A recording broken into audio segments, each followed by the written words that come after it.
która wymarzyła sobie tiulową sukienkę na wesele jako Teuty Matoshi, ja wykorzystałam popularny wykrój i uszyłam ją od zera za ułamek ceny.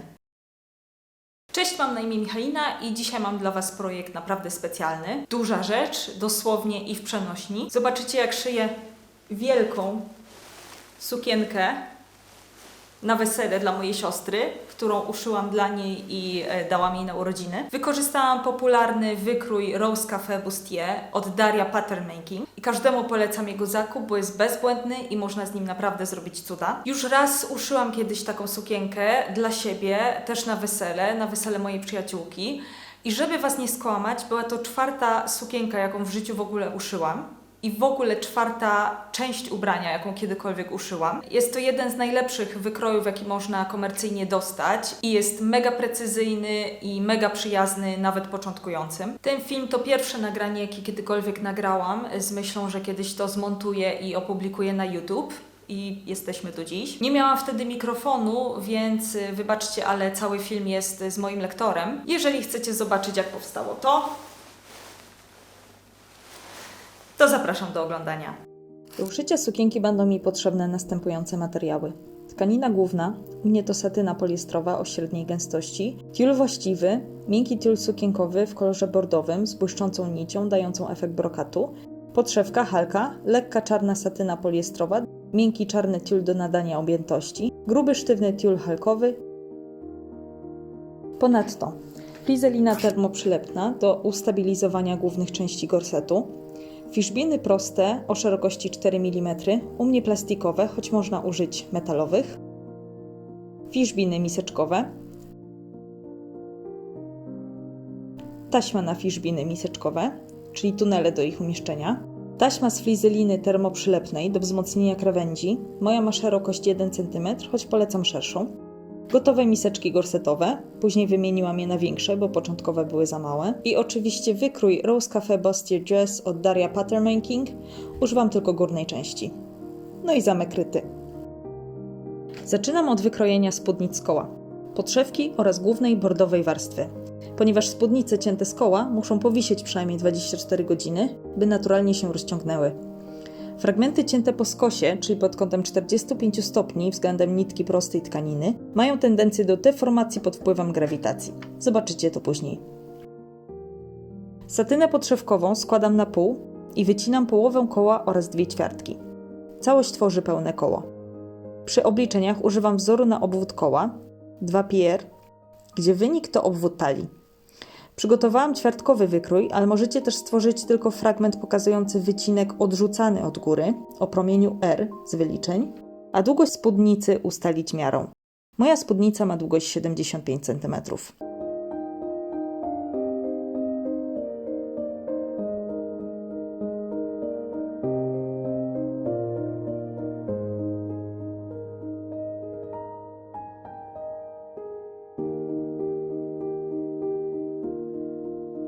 W taki sam sposób wycinam bordową spódnicę, ale robię ją o centymetr dłuższą, by halka nie wystawała. Zanim rozwieszą wycięte elementy do rozciągnięcia, stabilizuję linię talii taśmą z flizeliny. Jak wspomniałam, materiał cięty po skosie lubi się rozciągać, a taśma dodatkowo zapobiega strzępieniu. Polecam użyć taśmy szerszej niż 1 cm. Jeśli macie 1 cm zapas na szef, dobrze, by taśma obejmowała właściwą linię szycia, nie tylko sam zapas.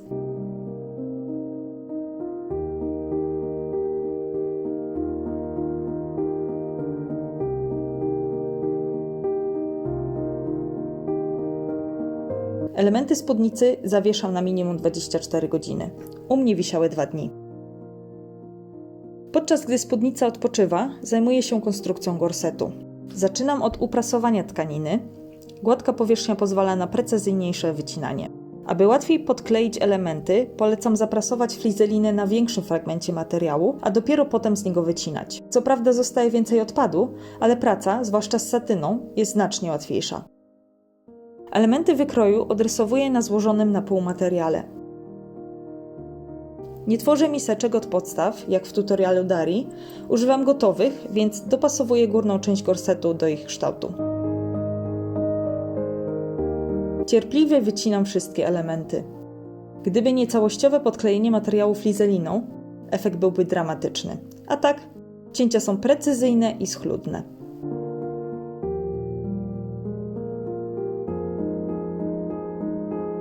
Czas przygotować warstwę wierzchnią gorsetu, którą przykryję satyną. Składa się ona z jednej warstwy czarnego tiulu i 2 warstw bordowego. Moim celem było przyciemnić satynę i stonować jej błysk.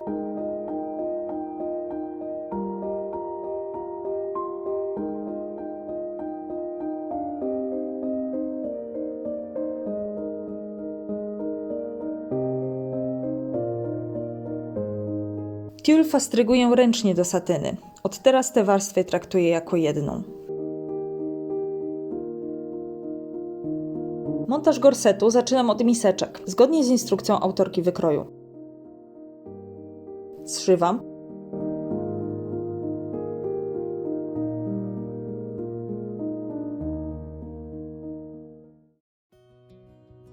A następnie przyszywam zapas na szef około 5-6 mm od linii szwu do środka.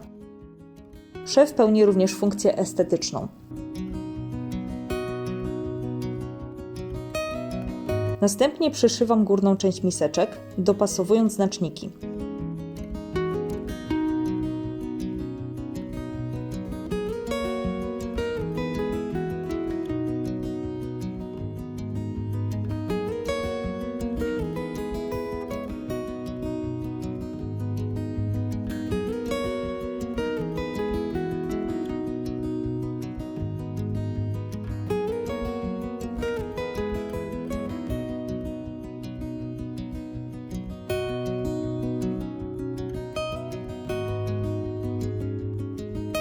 Zapas na szef kieruję ku górze.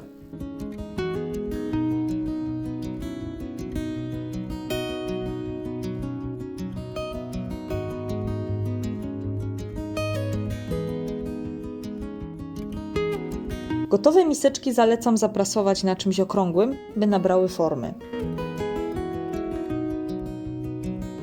Konstrukcja dolnej części gorsetu.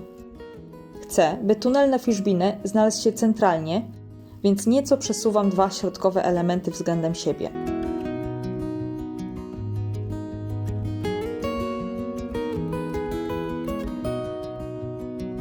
Zszywam pozostałe fragmenty.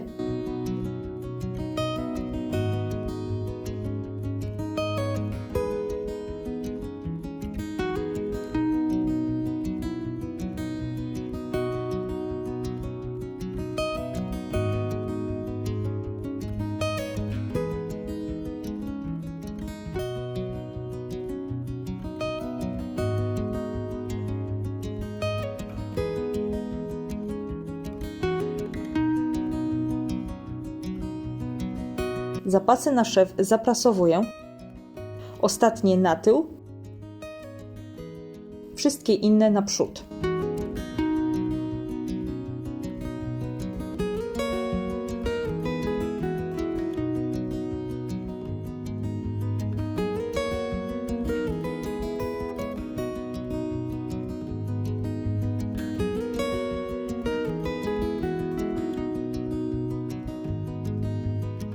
Przeszywam tunele na fiszbiny w takiej samej odległości od szwu, jak wcześniej przy miseczkach.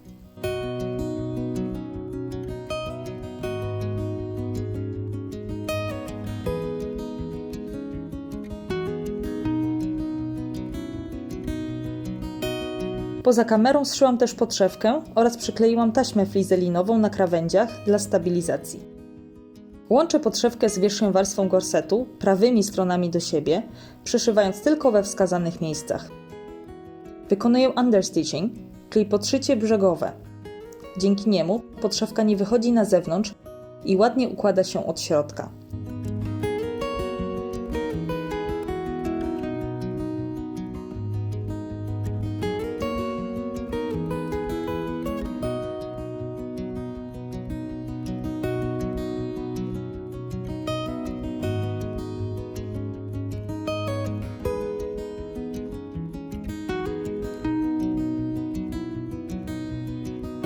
Po zaprasowaniu brzegi wyglądają bardzo estetycznie.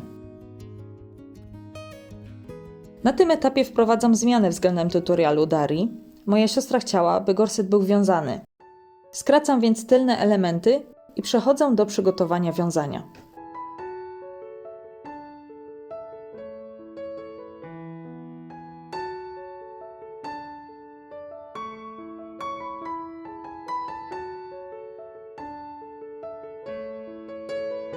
Szyję cienkie tunele z użyciem sznurka jako pomocnika do wywinięcia. Na końcu sznurka wiążę supeł. Wkładam go między materiał złożony na pół. Zaszywam zaraz za supłem i przeszywam wzdłuż całej długości.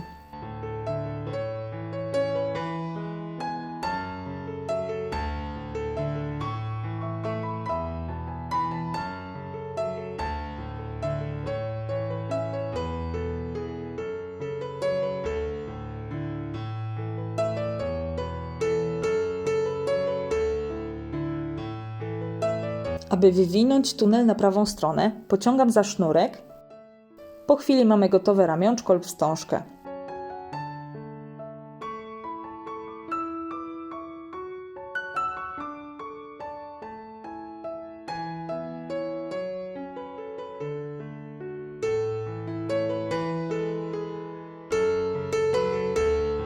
Pamiętajcie, żeby je zaprasować.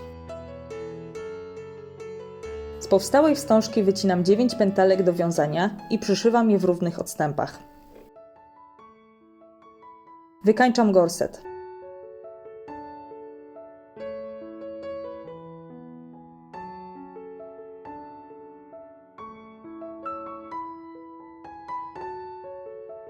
Przyszywam podszewkę po linii szycia pętelek.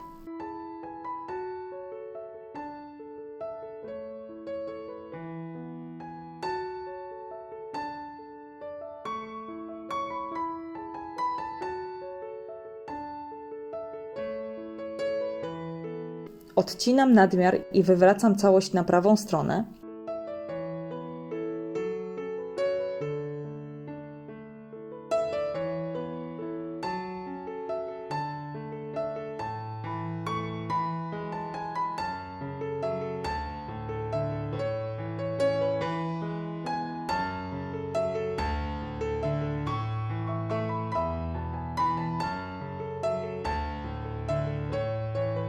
Przeszywam ostatnie 2 tunele na fiszbiny.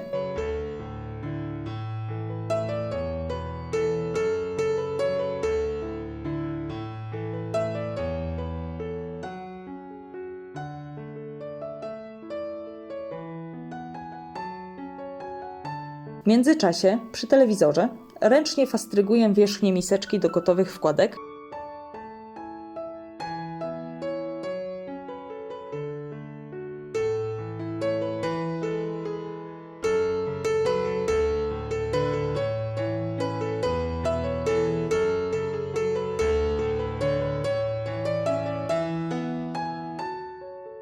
A środek wykończę później lamówką.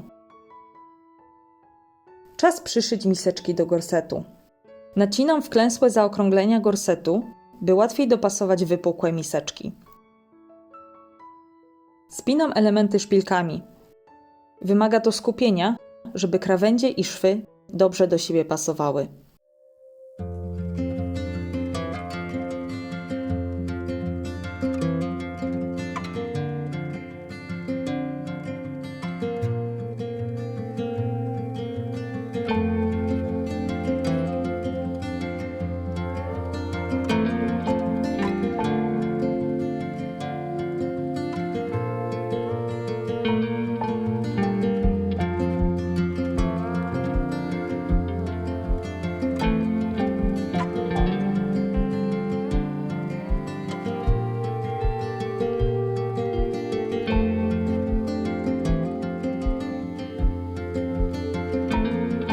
Przyszywam 3 mm od krawędzi miseczki.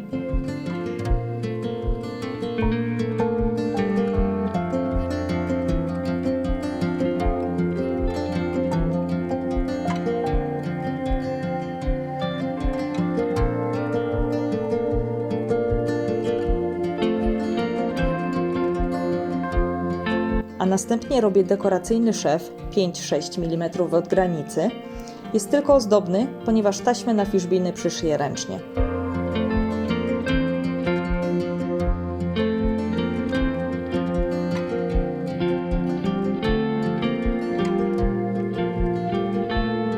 Ręcznie przyszywam też wcześniej przygotowane ramionczka. Zgodnie z życzeniem mojej siostry są szersze na ramionach i węższe u dołu, tworząc kształt trójkąta. Środek gorsetu wykańczam ręcznie lamówką. Na koniec wkładam fiszbiny. Docinam je tak, by kończyły się około 1,5 cm od dolnej krawędzi gorsetu, ponieważ trzeba jeszcze przyszyć spódnicę.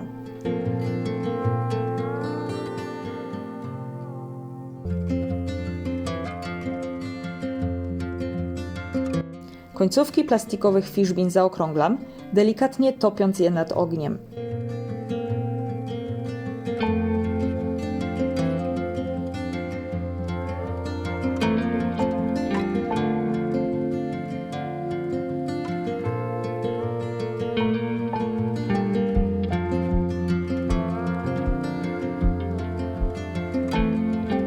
Wracam do spódnicy. Odcinam nadmiar materiału, który się rozciągnął. Najlepiej zrobić to, gdy spódnica wisi na manekinie, ale ja go nie mam, więc pracuję na płasko. Zszywam spódnicę, zaczynając od podszewki, szwem francuskim. To technika, która zamyka surowe brzegi materiału wewnątrz szwu, dzięki czemu wnętrze wygląda czysto, a tkanina się nie strzępi. Najpierw zszywam materiał lewą stroną do lewej. Obcinam zapas na szef do 3 mm.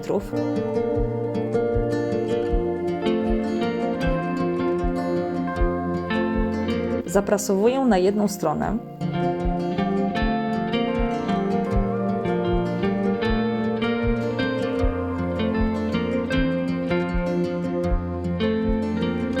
Odwracam i zszywam ponownie, tym razem prawą stroną do prawej.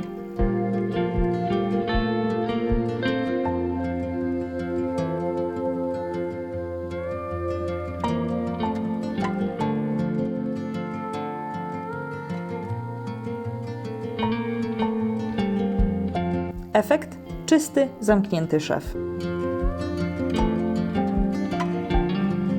Dół obu satynowych spódnic wykańczam tak zwanym brzegiem rolowanym podwójnie. Zawijam krawędź spódnicy na około 1 cm, przyszywam blisko zagięcia, odcinam nadmiar, zawijam ponownie i przeszywam drugi raz.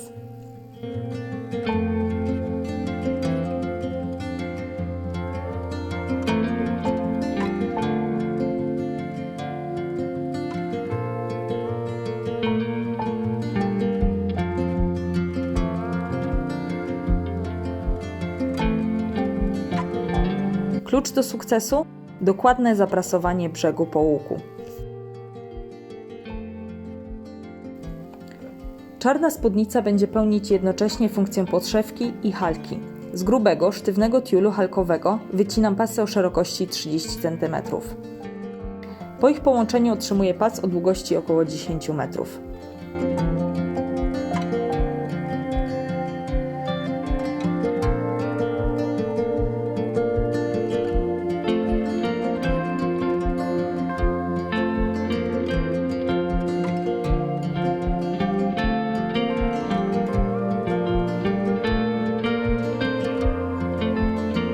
Marszczę tiul ręcznie, formując plisy, licząc, że długość okaże się wystarczająca do przypięcia go w dolnej części czarnej spódnicy, w odległości 30 cm od jej dołu.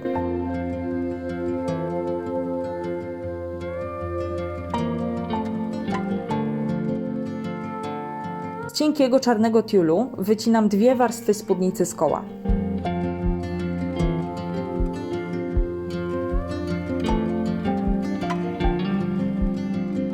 Jedną z nich przyszywam do halki. Ostatecznie nie miało to dużego wpływu na wygląd sukienki, ale taki był wówczas mój pomysł.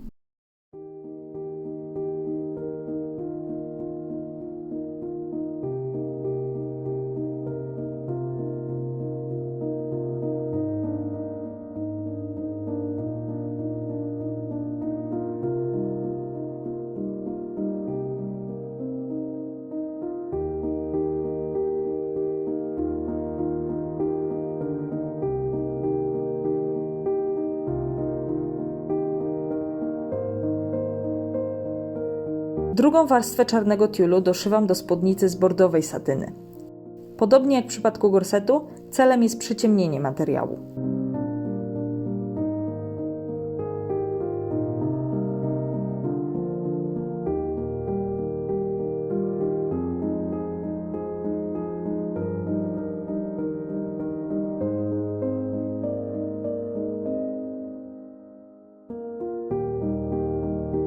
Wierzchnie warstwy spódnicy wykonuję z bordowego tiulu.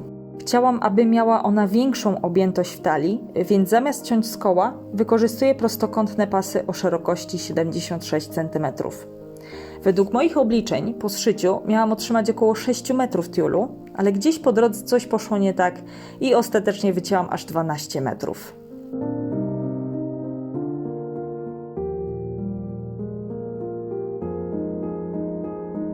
Tiul nie strzępi się, więc zapasy na szef mogę śmiało przycinać bardzo blisko linii szycia.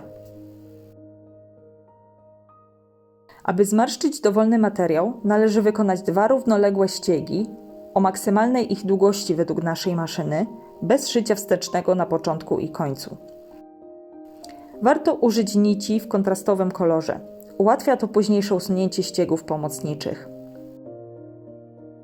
Następnie należy pociągnąć jednocześnie za 2 nitki górne lub dolne, przesuwając po nich materiał, aż osiągniemy odpowiednią szerokość.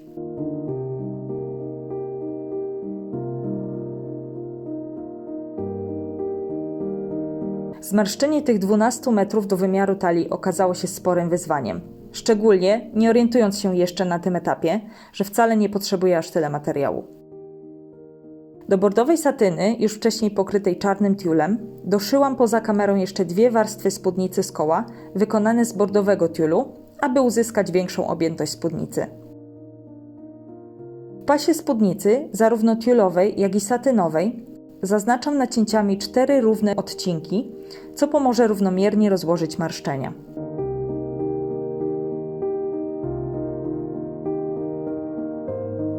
Spinam i zszywam wszystkie warstwy.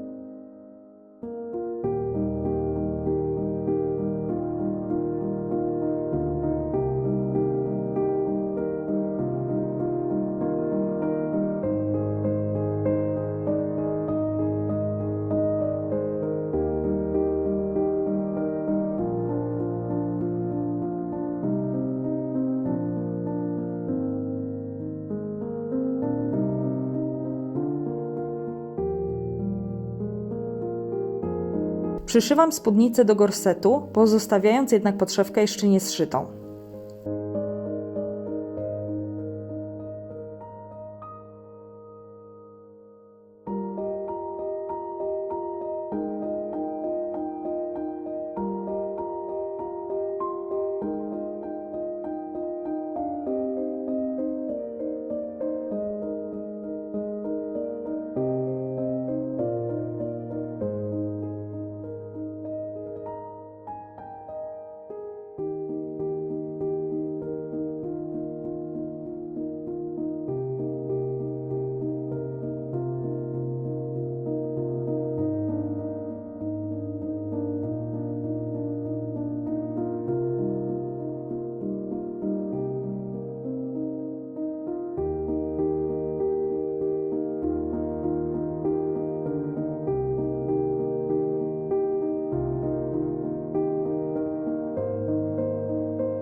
Następnie łączę podszewkę gorsetu z podszewką spódnicy, czyli halką.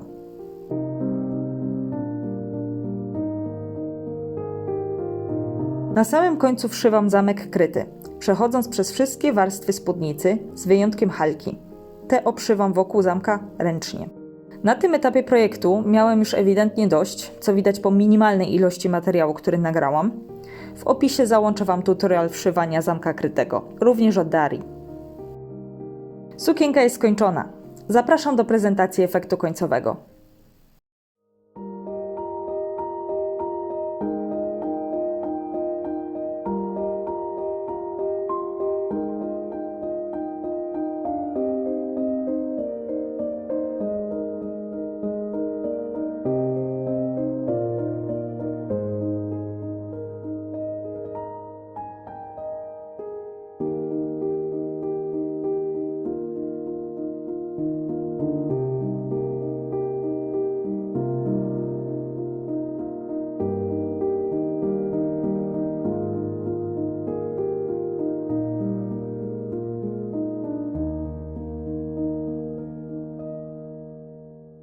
Dzięki za oglądanie. Pamiętajcie, że na moim kanale znajdziecie nie tylko bajkowe kreacje, ale także proste sukienki, do których same narysujecie wykrój.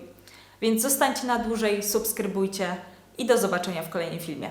Pa!